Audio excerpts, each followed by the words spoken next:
Champions are never woken up and born into success. They're created, they're mature, they're struggled and weathered through that effort of hard work and dedication and sacrifice to achieve that championship status. It's these moments, these decisions we make on a daily basis. Do we get up early and go for a run? Do we hit the snooze button? Do we go that extra rep in the gym and our body's dying? Do we push past that?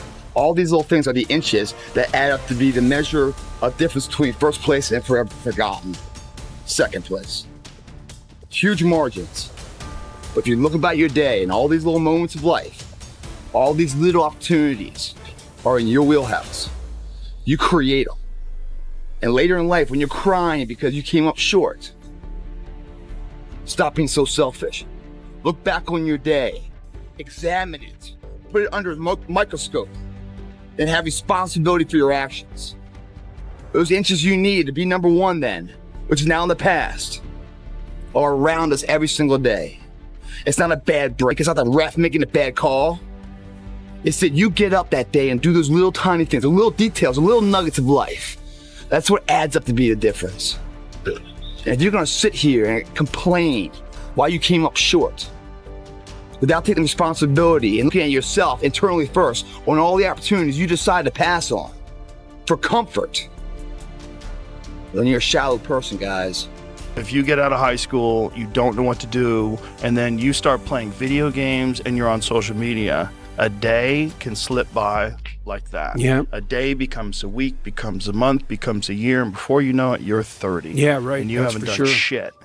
What separates me from a lot of people is they go into a daunting task, and the task is overwhelming. Like when I heard the pull-up record was 4,020 pull-ups, and I was talking about breaking this record, people are like, "Oh my God!" I went right to a pen and paper. They go, "What are you doing?" I'm doing the math, man. What are you talking about? I'm open-minded to the fact that, okay, if I do 5 pull-ups in a minute for so many hours, I can get so many pull-ups in. How much time do I have to rest? I was breaking the math down. You have to be open-minded to the possibilities that I can do this.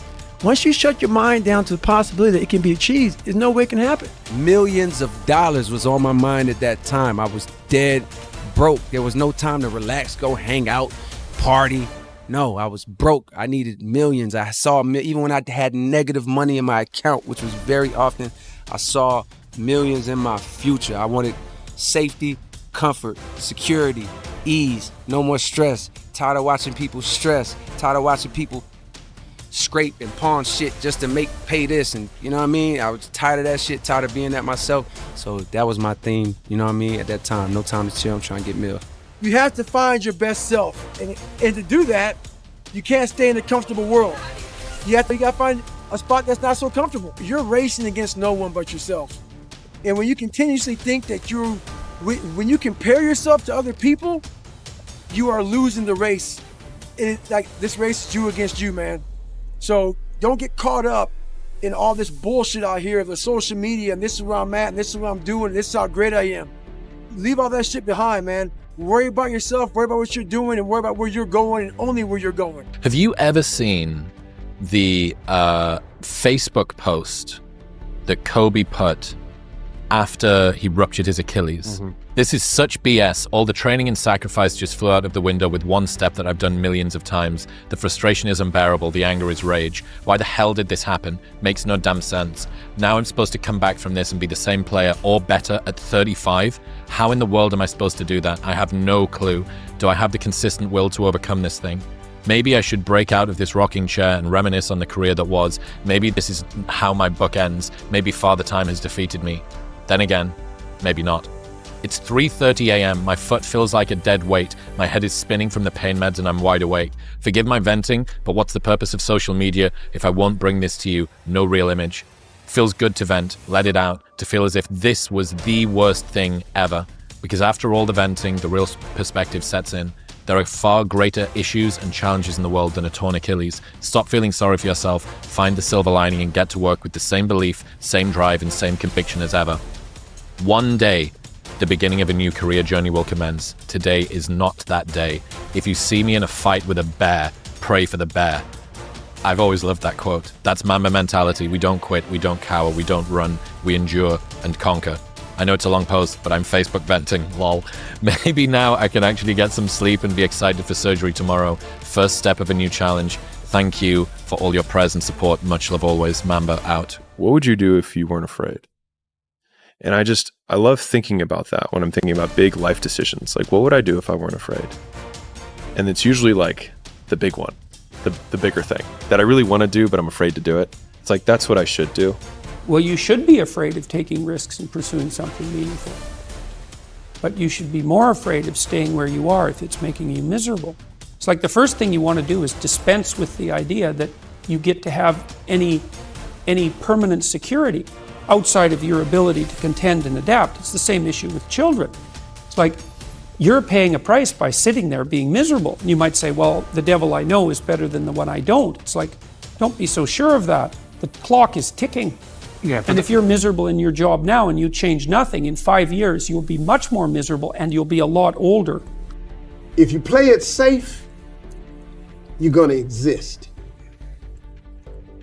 You only get to live when you take risk. Ain't no living in safety. You can't be the man if you don't jump. You can't be top dog unless you fight the other dog. Ain't nobody finna give you the championship. You don't win the title without coming to the fight. You don't win the fight without training. You need to put yourself in uncomfortable situations and uncomfortable scenarios, okay?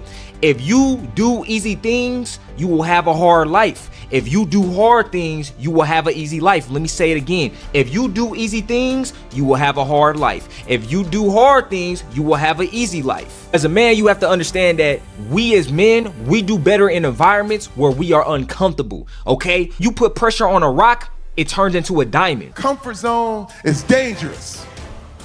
When you're comfortable, you are at most danger. The comfort zone is somewhere you should never feel comfortable.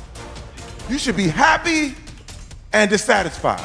Anybody ever tell you, hey, look, you know what? Just be satisfied with what you got. Don't believe them. Get them away from you. You should never be satisfied with what you got. Because the attempt to get more makes you into something better all the time. Don't let anybody tell you, hey man, you should just be happy no! But one of the things that really motivates me, or one of my most powerful motivational frames, is thinking about the person that I want to become as the destination. And thinking like, I want to be bulletproof.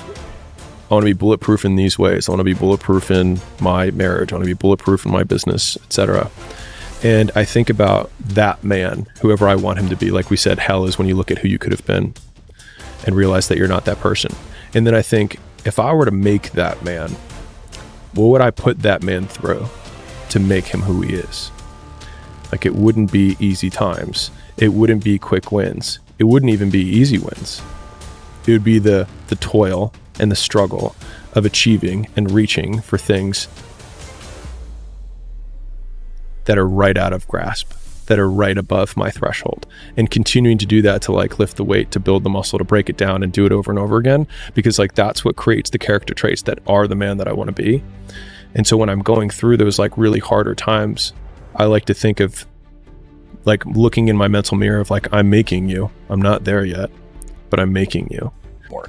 So I wanted to project myself forward to age 80 and say, okay, now I'm looking back on my life.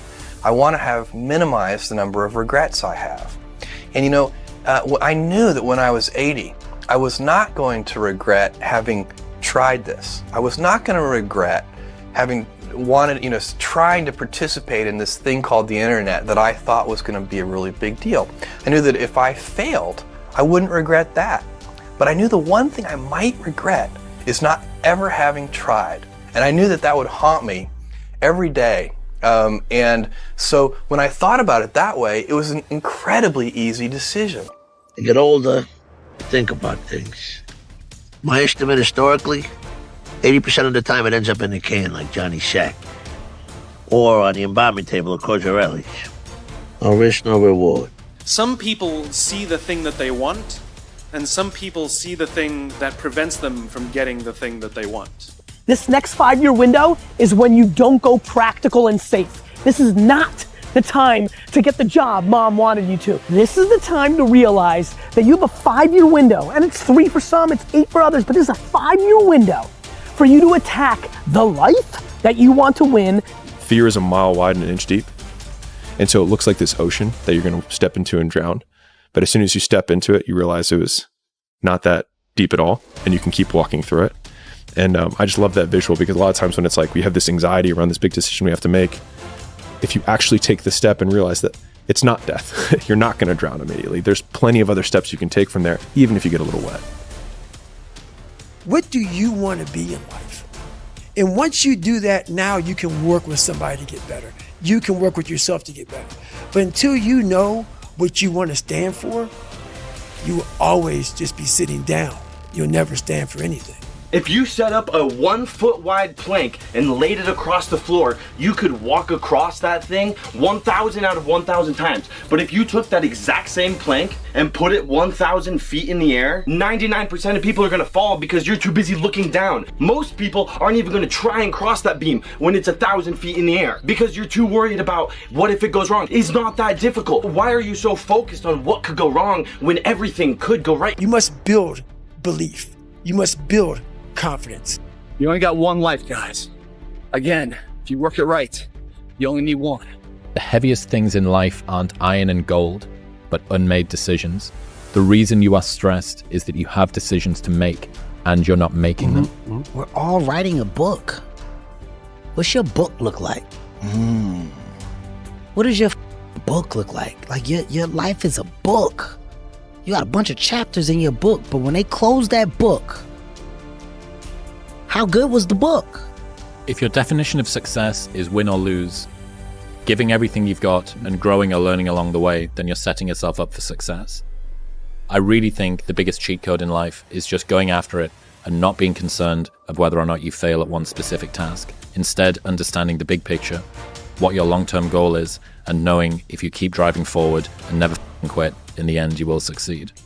It is so easy to beat people today. They are so soft. They have no work ethic. No one can stick with anything. Everyone's distracted. They're on social media. They're counting their notifications because they can't stick with shit. They can't say no. Your excuses will destroy you and take everything that you ever wanted from you if you let them. Your biggest enemy is you. My whole book is about you battling yourself. People don't understand it's you against you. The only person that gets in your way is you. I had to invent a guy that can take any pain, any suffering, any kind of judgment. I had to build this callous mind, and I built it through suffering. If my life was a movie and someone were to watch it, I hope they'd be inspired to take risks, not just risks to achieve success, but embrace feeling, both pride and shame, fear and excitement. Personally, I want to experience as much life as possible, and that only happens when you embrace the highs and the lows. No one's gonna come to help me. No one's gonna come to help me. It's me against me, period. And so I had to man up. And I said, the first thing I gotta start doing is facing every fear I have, no matter what the it is, man. And these things would keep me up at night. No one, people who are hearing this shit, they will never really understand and grasp when you face these things and so many things, how they keep you up and haunt you at night. But if I'm feeling bad, that doesn't mean I'm doing bad. That doesn't mean I am bad. That doesn't mean that I can't still take some action. Because yeah, nothing changes and nothing changes, man. Yeah. I don't care how good you are in anything. You don't have discipline, you ain't nobody. Right. You're nothing without discipline. Because you give up under the slightest struggle without discipline. 100%. I mean, discipline is doing what you hate to do, but do it like you love it. Doing what you hate to do, but do it like you love it. Nothing's permanent. Nothing's permanent. That's why I'm always big on, you have to keep what you want to be in the front of your mind, because you're going to always lose it within the suffering. Unchosen suffering is going to happen in life. Your parents are going to pass away, loved ones are going to die, your relationships are going to break down, your body is going to fail you, you're going to become ill or sick or destitute. Things are going to happen that you have no control over. And the only way that you can prepare yourself for unchosen suffering is with chosen suffering. Right. You can elect to put yourself into a position to become a stronger alloy of whatever the metal is that you're made of. And by purposefully choosing difficult things, you will armor yourself against that situation. It's still going to suck. Hard times create hard men. Hard men create soft times. Soft times create soft men. Soft men create hard times. We are now around soft men and hard times. Yeah. We're in the time of toxic masculinity, right? Where you could be toxically male. The more you put into anything in life, the more you're going to get out.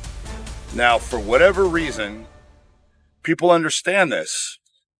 And they understand that the more you put into building a business, the more you're going to get out of it. The more hours you spend working on anything, the more you are going to get out. This is probably one of the heaviest hammer blows, I think, for today, this next one. This is a real hammer blow. Anger tweeting? Great. No, it's not. It's an existential one. Oh, fun. You've already achieved goals you said would make you happy. You've already achieved goals you said would make you happy. Because if I just think, well, tomorrow I'm just going to coast and eat Twinkies and watch TV. Oh, hello, sadness, my old friend. Hello, depression. Because when you're not doing anything, you feel like shit. You're 300 pounds. Where's the motivation when you can't read and write? Where is it? So how did this happen? I just did. I just did. I said, maybe at the end of this journey, there'll be something there for me. If not, I can read. If not, I'm 185 pounds. There's no magic potion. There's no, oh, let me wake up and look at some shit. No, all those words are overused. You gotta be willing to do the work. You can speak about it all day. The easiest thing in the world to do is to complain, blame, and quit and settle. That's the easiest thing in the world to do. But it takes real work to deconstruct and to reconstruct the thought process and the mindset of an individual when they're trying to change something. That's why I always say to people, what's more important, what we acquire or who we become? You're a man. You are a man. Stand up and be a man. Make the hard decisions, make the sacrifices, make the unpopular decisions, and become comfortable in your own skin. And if you are not a person that you are comfortable being alone with, that is the one person in this universe that you have full power, full right, and full responsibility to change. And what's interesting about most skills is that the amount of effort that it takes to maintain a skill versus the amount of effort it takes to grow a skill is like 1/10 the amount of effort. And so this is where the effort arbitrage is so important in terms of allocation. And so if you do a 4 out of 10 on 10 things, you will make progress on none. You will make the same amount of progress that you could have made if you just did 1 out of 10, which is none. You just don't regress. But the extra 3 points that you save on the 9, you could put on one other item and have a 10 out of 10 or a 13 out of 10 in effort. And then after every periodized chunk of time, have a big W or win that you can look back on and say, I did that, and therefore I am. We're all looking for this great mythical mental toughness. Mental toughness doesn't come from sitting on the couch. It doesn't come from wishing it will come true. It comes from putting in the work. And you have to start developing your mindset. Mindset is not developed by wishing. Mindset is developed by doing and actually putting into practice. And that's the key difference between a dream and a goal. See, a dream is something you can imagine. A goal is something you achieve. Big difference. Always do more than you get paid for to make an investment in your future. Now, some unions would argue with us on this, but So I've been grinding lately. Had to go back to the lab, readjust some shit in my brain, put a lot of miles in. Every day, run over 20 miles a day, getting up early, going to bed early, eating the right shit. This last week, started taking a toll on me. I usually don't think too much. Get my shoes on, head the out. I've been thinking a lot. That internal voice has been talking to me. Talking about, oh man, you're tired. Looking at my shoes about 30 minutes before I put the mother on.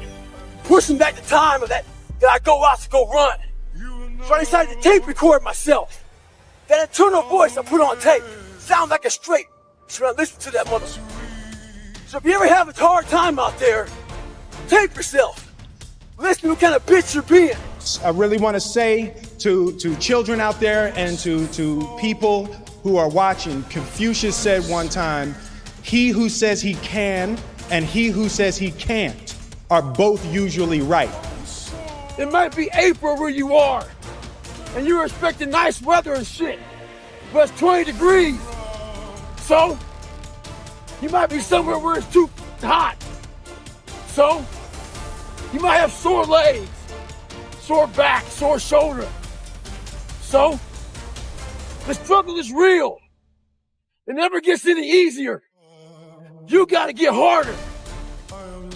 I was out yesterday, getting after it. Had one of the best runs I've had in a long time. PR'd that bitch. So, no one cares what you did yesterday. It only matters what you're doing today. Those who take me literally, so, I'm a cheerleader for those who want to be better, not for those who want to stay the same.